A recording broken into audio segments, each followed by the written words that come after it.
Welcome back, welcome back, welcome back. I'm Miss Lisa. This is my YouTube channel where we talk about math and science.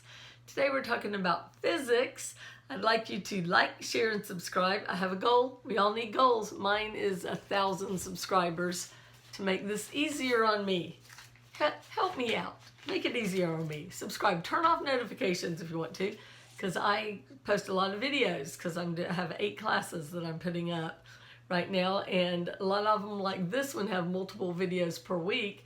We have 2 a week because we have our concepts, and then we have the math. So this is the concept video for energy. We're going through this book, and this is a class primarily designed to be a free YouTube class for homeschoolers. You just have to buy the old edition of this book. It's an old book, old public school book. So it's really cheap. You can buy the teacher's edition, you can buy the test, you can buy the labs, all for probably, tens of dollars. Not even hundreds, just tens. It'd be really cheap. So, but if you like the way I explain things, come on in, and you don't have to be taking this class. But for those of you who are taking the class, this week we're talking about Chapter 11, Energy. I always think about the old Schoolhouse Rock song where it's the Earth, and it's talking about pollution and the gas crisis, and he sings energy, and then he talks about we're using it up or something. So you have to Google it and go see the Schoolhouse Rock so you can see it. But it leads exactly into my next point, is like many things in science, energy has a common use, and then it's got a scientific use. And the common use, you could look at a kid and go, ooh, I wish I had that much energy. But that's not, there's just the common use is more broad. The science use is more specific about it. And according to your book, the science definition of energy is the ability to cause change. So, ability for an object to cause change on its environment. So it could be kinetic energy, the energy of motion, or it could be potential energy. So like if I had a boulder and I rolled it to the top of the hill and it is sitting still, it would have no kinetic energy. And kinetic energy is the energy of motion, but it would have great potential energy. It has a lot of potential to cause a lot of change. If I pushed it off the hill, then it would start moving, and its kinetic energy as it goes down would increase. But as its kinetic energy increases, the potential energy decreases until it's at the bottom. Another way that we can have potential energy is we could have energy stored in chemical bonds. It takes energy to form chemical bonds, and it releases energy when you break chemical bonds. So like, say you've got some sugar. You burn the sugar, you release that energy, it gives off heat. And if you burn enough stuff, if you burn the right stuff, it will give off light. One time we were getting ready for a special holiday family dinner, and I was making something called harcassette, and I was heating up these nuts to toast them, and I forgot about them, and they caught on fire. So that put those bonds and those nuts were released. And I grabbed the pan and I walked outside with it and put it out. Now, I don't necessarily recommend that because you don't want to go walking with fire. But as a chemist, I'm pretty trained in being around dangerous things and keeping a cool head and dealing with it. So it worked out. But do you think my kids let me live that down? No. Every holiday, Mom, are you going to catch the kitchen on fire? Are you going to burn the nuts again? Oh well. So too much potential energy in those nuts that got released, and it became fire. Okay. All right, and I'd tell a story about, and you can probably go watch it on the Physical Science. I can't remember if I told y'all or not, but when I was in college, I was a cheerleader, and a basketball cheerleader at Erskine College, and the cheerleaders had all decided that we were going to take this class for the January term. You only took one class in January, and they wanted it to be something unusual to make you more well-rounded. So one year I took Chinese, and that was real fun. One year I took German for travelers. I like the languages. And then this was my third year, and the cheerleaders decided we were going to take this class that was offered through the ROTC department, but you didn't have to join the Army, where you would learn to go rappelling, hiking, snow skiing, and scuba diving. And for the scuba diving part, we were going to go to the Florida Keys. And the cheerleader says, we'll have really great tans in January. So I asked for the money for it. It cost extra, which makes sense. For Christmas, my parents gave it to me, and I signed up, and I went to class the first day, and no cheerleaders. I was the only one there. But my friend Karen had come to visit college. She used to go there, but then she left and wasn't there anymore. And the very first day we got to rappel, which means jump with ropes, out of about a 5-story building. It is a building with extremely high ceilings, so it might have been less actual stories, but they would be worth more kind of thing. And we went out the window and we walked down the side and jumped down the side, and it was so fun. And I was like, I'm going to do it, even without them. I went and saw the other cheerleaders. They were in the cafeteria and they were knitting. They said, oh, we chickened out because it was with the Army. So we signed up for knitting with Mrs. Dr. Thomas. And I was like, so there's a Mr. Dr. Thomas too. That's why she was Mrs. Dr. Thomas. It was Dr. and Dr. Thomas. And it was the woman who knew how to knit. The man was my chemistry professor. But so I signed up and we went snow skiing. But the Army didn't pay for anything fancy like snow skiing lessons. So I started off on the bunny hill. And also, because no cheerleaders signed up, everybody kind of already had their friends they were going to do that class with. So nobody was hanging out with me who didn't know how to ski. There were people who hiked with me. It wasn't like everybody hated me. But for the snow skiing, everybody else knew how to ski but me. So they went on and went skiing, and I went to the bunny slopes. And that's where they give you a little rope, and it drags you up the hill. Well, I got good at that, but so I decided to go try the real hill. And the ski lift came along, and it scooped me up, and it carried me up.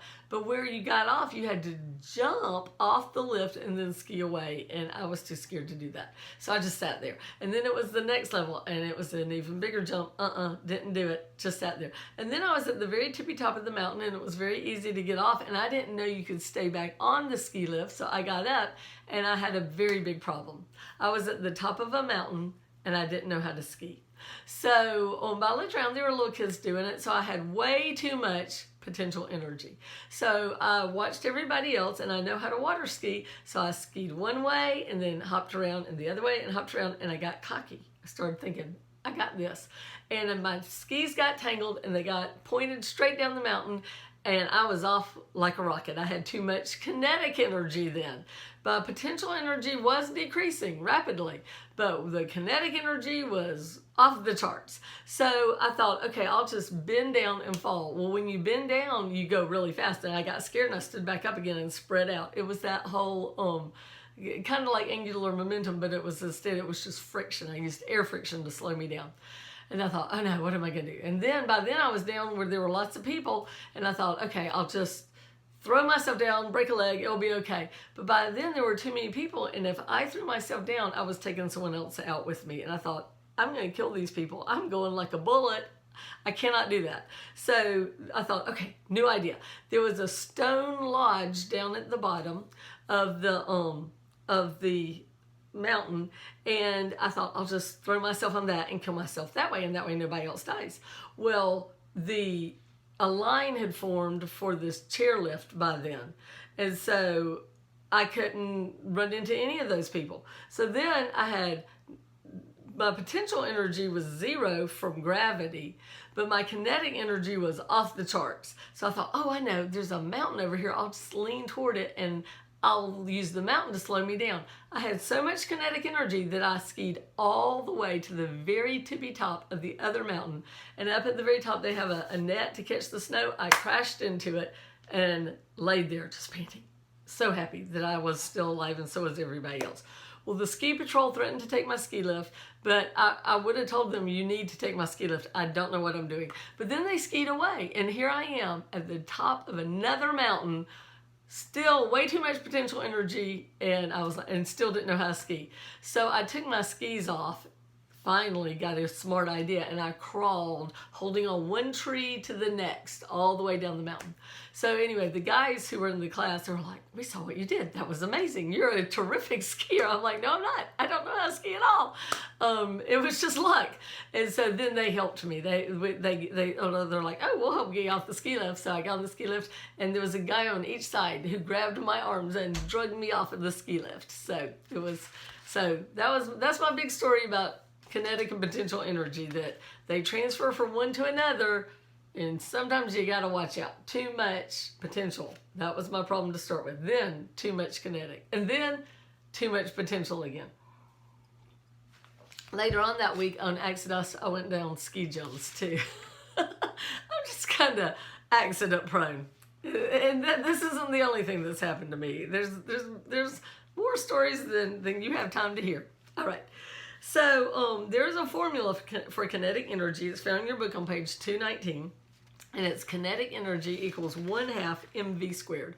1/2 times the mass times the speed squared. And the unit is joules. Okay.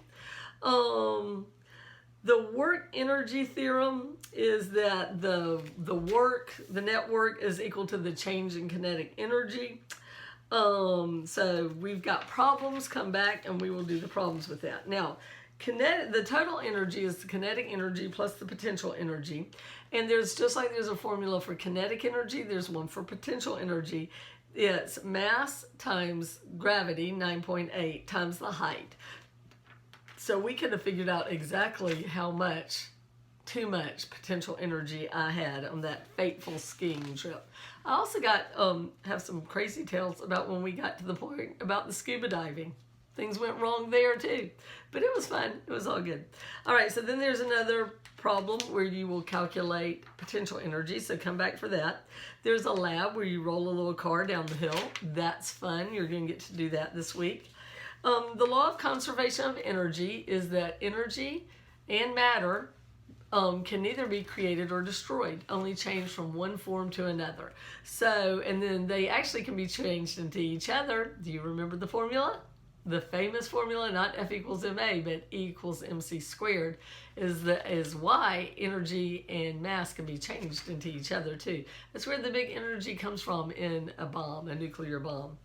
Okay, so conservation, we talked about that. A pendulum is a good example of the changing kinetic and potential energy. Has high potential energy, then it swings down faster, faster, faster, faster, faster. No potential energy, maximum kinetic energy, and then it starts going back up, losing kinetic energy and gaining potential energy till it's back up at the top again. So sometimes you have to tell that in diagrams. We're going to do a problem with conservation of energy. Now we're going to talk about collisions. So collisions can be where they bounce off, called elastic, or where they click together, non-elastic. So we did a non-elastic collision problem last chapter where we had the trains click together. So if it's elastic, they bounce off. Okay, so you need to know that. And that's why Newton's cradle works. Elastic collisions. Okay. Okay, we're going to do some more math with an elastic collision. And then we're going to do energy lost in a collision. And that's it for the chapter. So this is a really short one. Come back for the math. The math is not hard. It's maybe a little bit more to it than the last chapter was, but it's not hard. And when I used to teach 9th grade physical science, we actually did the kinetic energy and potential energy problems in that. So it's 9th grade math. You can do 9th grade math. You've been doing 11th, 12th grade math with the trig we've been doing. So come back for part 2, energy part 2, and we will do the math. I'm Miss Lisa. Like, share, subscribe. Math is great. Science is great. Physics is great.